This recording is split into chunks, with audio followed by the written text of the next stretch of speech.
Welcome back.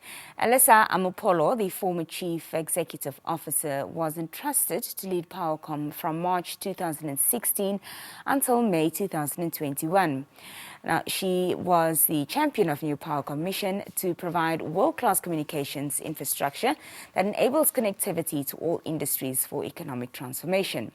During her tenure, she managed a dynamic portfolio of assets, expanding footprint, growing tenacity ratio, and engaging a vast ecosystem of stakeholders alongside a vibrant team of personnel.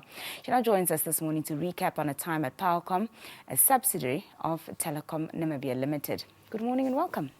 Good morning, Tina. Thank you so much for having me. Thank you so much for being here. Just to start with, what do you make of your time, at the helm of PowerCom? Oh, well, I should say that it has been remarkable. It has been profoundly impactful, but certainly with tremendous challenges. I'm very proud of the achievement myself and team have yielded for PowerCom, from revenue being at its all-time high, from profitability being at its all-time high, to having constructed the highest number of towers since takeover, to reducing costs, both direct costs and operational costs, dramatically, and to really creating value for the shareholder in terms of the total equity and liabilities. So I think for me that stood out, and growing the team almost to double forces from where we were in 2016 to where I left off on the 31st of May. I could say that we have doubled the workforce and we're ready to build towers again. Fantastic. You mentioned obviously that it was challenging, which is expected. So what, talk to us about those challenges that you came across as CEO. Well, first of all, as a young black woman in a very male-dominated industry, it goes without saying that industry getting adapting to women leaders have been quite challenging. But I should say that I've also enjoyed quite numerous support on that front.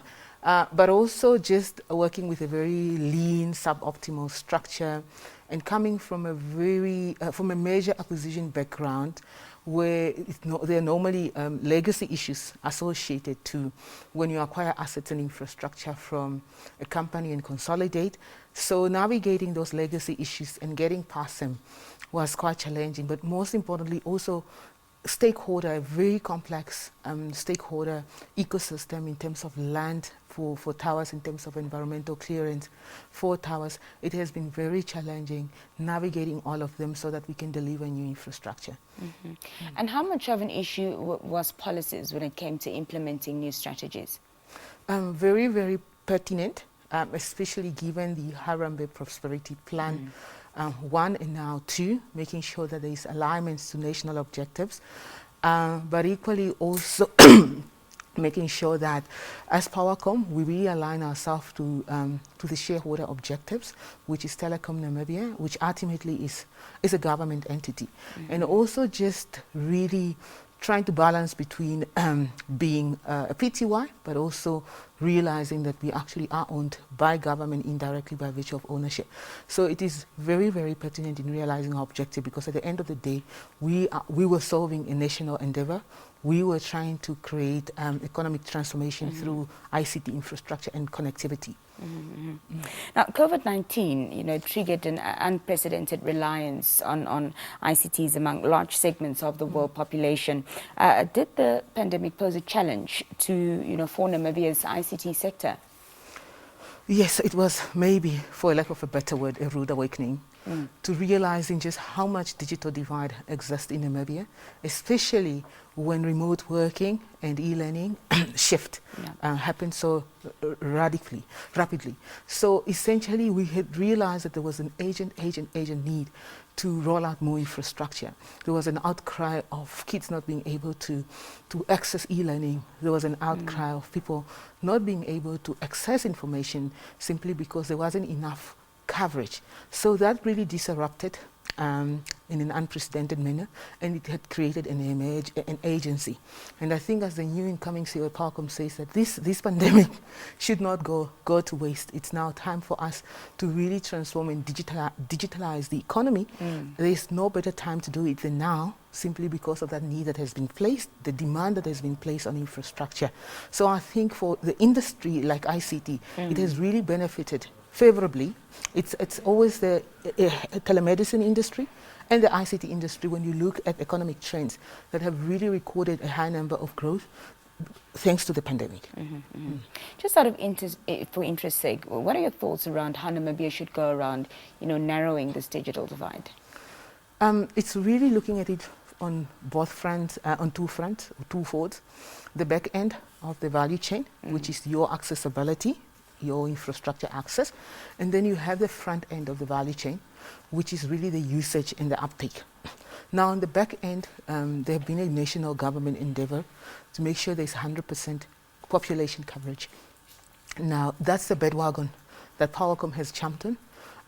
During my tenure, in partnership with the shareholder, they had announced 500 towers to be built quite urgently. That's now on the back end to make sure that accessibility is not an issue, but also just not being able to make a call, being able to really have quality signals, being able to download, upload, either through 3G or 4G.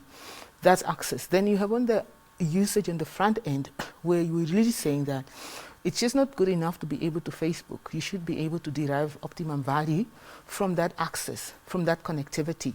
You should be able to facilitate your business. You should be able to facilitate e-learning from there. For example, I recently started doing a doctorate of business with Namibia Business School, and it has all been virtual. It has all been remote, and we have classmates from Ghana, Malawi, so you can see the impact of digital transformation and uptake on the front end. So there are many opportunities, and we need to balance between access and usage.